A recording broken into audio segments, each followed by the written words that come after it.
Well, welcome back to the Cordell and Cordell Men's Divorce video and podcast. I'm Scott Trout, CEO and managing partner of Cordell and Cordell. And as always, we want to continue to bring you the latest information in terms of COVID-19 and how it's affecting family law across the board before, during, and after divorce. And as always, as I indicate in my podcast, this cannot be taken as legal advice and not an attorney-client relationship as a result. Keep in mind that, again, your facts, your circumstances are always unique, different, and they certainly would likely alter anything we discuss in terms of tips and education. So this is really for you to take some notes and to go seek the advice of an attorney in your area. As we have offices around the country, you certainly can contact us at 866-DADS-LAW or find us on the web at cordellcordell.com. We're available via telephone, virtual consults, and in person where appropriate and where allowed, but keeping in mind health and safety for yourself and for Cordell and Cordell. That's the utmost priority. So today, as we continue to bring you Cordell and Cordell attorneys from around the country, I'm joined by Jeffrey up in Michigan. Welcome. Good morning, Scott. Thanks for having me on.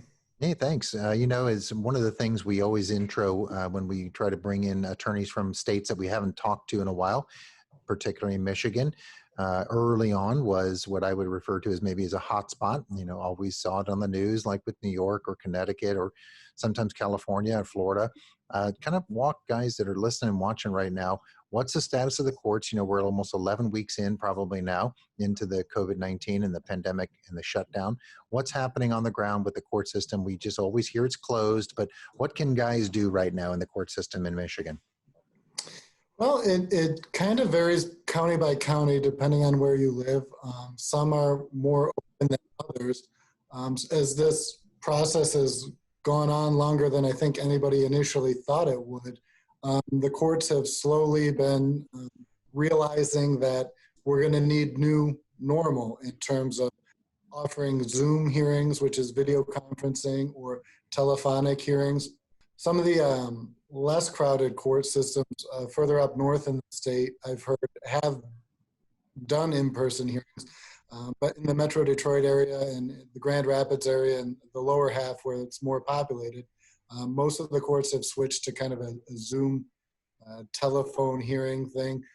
And depending on the nature of your hearing, they're more willing to hear it if it's an emergency or a personal protection matter.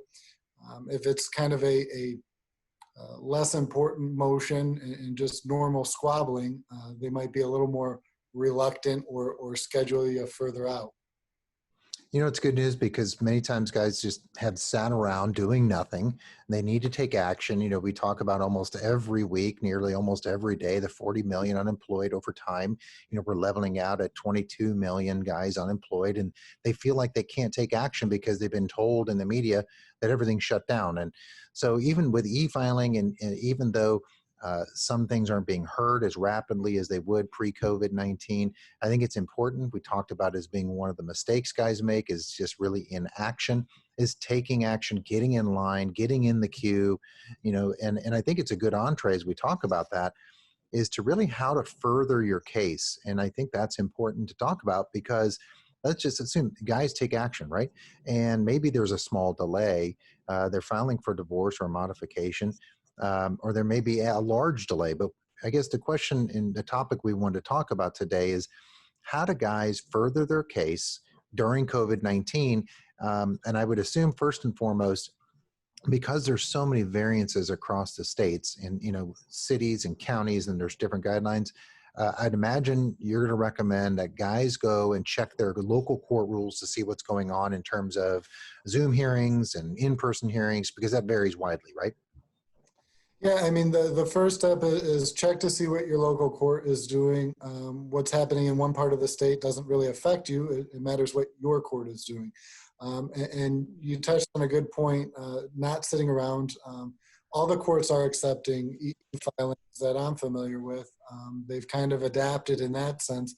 A lot of family filings weren't accepted electronically until this COVID shutdown has kind of pushed that into gear. So even if some of the courts aren't hearing things right now, or they're scheduling you a couple months out, like you said, get in the queue, talk to an attorney, and you can always file things just to make sure that it's on deck and you're ready to go when the court is willing to hear you. Yeah, I mean, not only that, I think during the virtual town hall, we talked about, or one point of 5 stupidest mistakes guys make during COVID-19, and is inaction, and then they file. I think of the mistakes we see, there's plenty of opportunity, and then just thinking that let's wait until the court system opens. So you can advance your case even when the courts are closed, and actually get your case ready so that when you're called in court, you can say, yeah, judge, we're ready. Unlike other cases that maybe made the mistake of doing nothing. And so maybe one of the examples would be doing discovery, right? You could do discovery early on and get kind of your ducks in a row, gather the evidence, don't you think?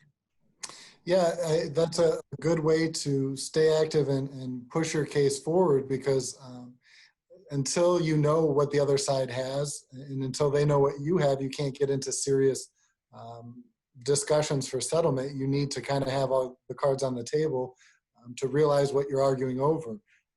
And waiting till things reopen to start doing discovery is only going to set you back even further.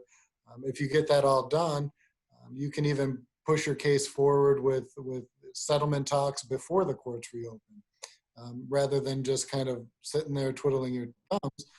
Because when the courts do reopen, if you haven't done anything on your case, the judge is going to be upset. Yeah. Especially with the backlogs they're going to be facing, and you don't want to risk upsetting the judge over something you have control over. Yeah, and we talk about discovery, and I know it becomes overwhelming. We use these legal terms, things that you and I are used to every day, and we know exactly what we're talking about. But it really is questions that you can send to the other side. It's requests for documents that you can get, things that you really need in order to properly evaluate and prosecute your divorce to make sure that the resolution is fair and equitable. And I think when we talk about documents, that would be the next thing I would tell clients, don't you think, is that, hey, this is a great time to start maybe saving some money on attorney's fees, doing some of the work yourself, you're sheltering in place, maybe go gather bank documents, credit card statements, tax returns. Is that something you recommend? Yeah, I mean, it's always a time saver if you can gather that stuff yourself and present it to your attorney in a clean and understandable way. I mean, rather than just give a box of assorted documents. And now is the time to get your bank statements together and go back a year or two, depending on the circumstances of your case for bank statements, credit card statements. Tax returns are important. If you've had any sort of appraisals done or business documents that could be relevant, it's best to gather all that.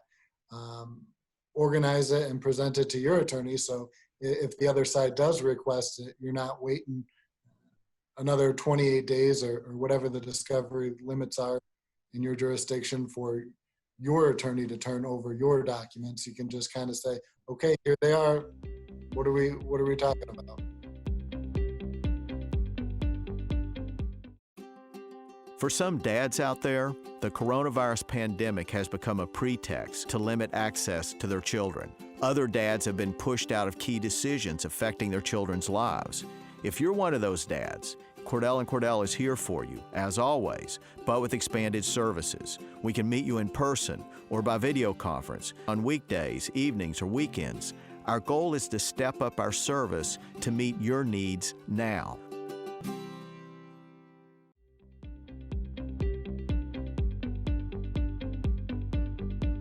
Yeah, oftentimes I think during normal times, pre-COVID, lives are busy. The clients are at work, they have family lives, they have social lives, they're out and things get pushed to the wayside. Then it goes for the same for lawyers too. Their lawyers have other cases that, crowd their calendar and their day. And now when things are a little bit slower, this really is a wonderful opportunity to really focus, to hunker down, to talk about the file. That would be including, I think, setting goals and then identifying witnesses, right? And maybe talking to witnesses. Yeah, I mean, it's always a great idea to understand what you want and your goals for this process. I mean, kind of just going with the flow and saying, I don't know, whatever the court wants to give me or what have you, can set you up for a bad case. It's best to know exactly what you want and what you're willing to settle for, so that you kind of have some parameters on your realistic solutions. And then two, in addition to your goals, you got to understand that the other side may not, for good reason, be willing to just give you what you want. So you have to prepare for the possibility of a trial. And the best way to do well at trial is have strong evidence, whether that be documents or witness testimony. If custody and parenting time are going to be the main issues in your case, there's nothing better than having third parties who are neutral, who can testify to your abilities as a parent, whether that be friends, family members, child therapists, or child teachers, or any other professionals that can give firsthand knowledge to your ability to parent your child or children. Yeah, I mean, that's key. And then I think when we talk about all this time that we have, I mean, we're busy, no doubt. But the point is we're in office busy and not having to go back and forth to court with the courts closed. And we've talked about this before in our virtual town halls. And this, I think, opportunity, and I think you'll agree, is a great chance for clients to think about settlement and to put the parameters. And now that we've kind of walked through the idea of discovery, the idea of gathering documents, talking to witnesses, now we have a good picture. And now, rather than wait on the court system to open up so you can run your case through or have a trial, we talk to clients about, let's relook at our goals. Let's do a cost benefit analysis and say, is it more likely or more beneficial for us to think about, revising our goals and offering a settlement matter and trying settlement? Don't you think? And during COVID, let's just engage and see what we can do and settle. Yeah, I mean, it's definitely something to consider, because that can move your case along. And if your goals and wants are similar to the other side's, there may be a small enough gap to bridge and reach a resolution, rather than just wait and risk it at trial. It's better to have something you understand and can live with sometimes than rolling the dice at trial. And especially with this shutdown, the big concern is, even though there's deadlines on resolving your cases, in Michigan, they try to resolve all these divorce cases within a year of filing. That could easily get pushed back because the courts have essentially been closed for 2 months, and you don't want to take a long, stressful process and kick it out longer if you have a realistic possibility of settling it short of trial. Yeah, and I mean, I think you're right. We talk about, the matters being closed during COVID. Here in Missouri, it's always been the goal of trying to resolve things between 8 and 12 months. But now that they're being closed, we don't know when they'll reopen. We're kind of preparing our clients for a 12 to 24 month period where, that's what they may face in doubling the amount of time. And so I guess that brings up also, if we talk about during COVID and not being in court, what would be the alternatives to court? And, is there something else clients should be considering? Yeah, I mean, the two main alternatives are mediation and arbitration. The difference being, mediation isn't binding. The parties aren't forced to an agreement. The mediator won't give you an agreement. Whereas arbitration is essentially picking an attorney, a private attorney, to be your judge and make a binding decision. If you go the arbitration route, your rights of appeal are somewhat limited, and even if the judge thinks completely different, you may not be able to have the judge make that decision because you've taken it out of the judge's hands. But mediation is a first step of just get the parties together, work with a neutral third-party mediator. In Michigan, the mediators we use are generally attorneys who've been doing this for a number of years. They know the law and they know the judges, and they're very good at facilitating discussions and getting the opposing parties to bridge the gaps to reach a resolution. Yeah, I think that's key. And we always talk, one of the things in every consult when I meet with a client, I talk about formal mediation, which it works and it may be likely to work during COVID more than pre-COVID. But I always talk about informal mediation, meaning that, hey, let's gather, as we've kind of walked everyone watching through the process here, discovery, gathering documents, talking to witnesses, preparing settlement offers, getting that to the opposing party. Maybe we suggest, hey, opposing counsel, let's get on a 4-way Zoom. with the parties, with the attorneys. We don't necessarily need a formal mediator, but let's just try to see where we can go. Don't you think we can try to get on that Zoom or whatever it is, WebEx or GoToMeeting, and try to hash it out and see how far we can go? I mean, I think that is something you would also get on board with.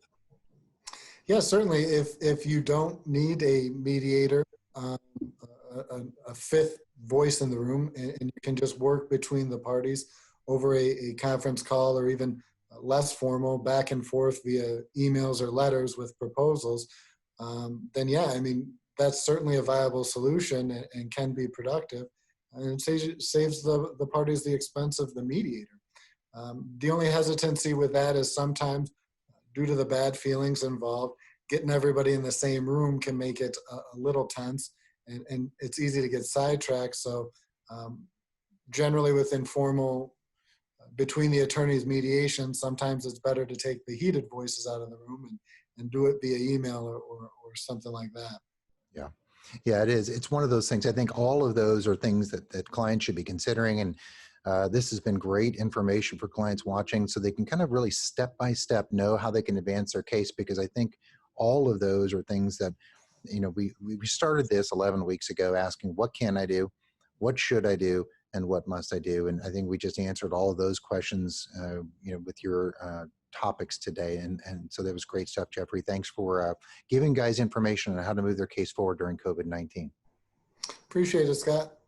So we continue to bring you information and try to get you the additional resources, information that you can use during COVID-19 to try to advance your cases. So continue to tune in every day as we bring you this, as well as Thursdays during our virtual town hall. Well, you'll have an opportunity to join in live, ask a question live of our panel, and get an answer. Otherwise, you can always submit questions to coronavirus.divorce@cordelllaw.com, and you can get answers. If you wanted a consultation, as mentioned early on, you can contact us at 866-DADS-LAW or on the web at cordellcordell.com. Until next time, have a great week.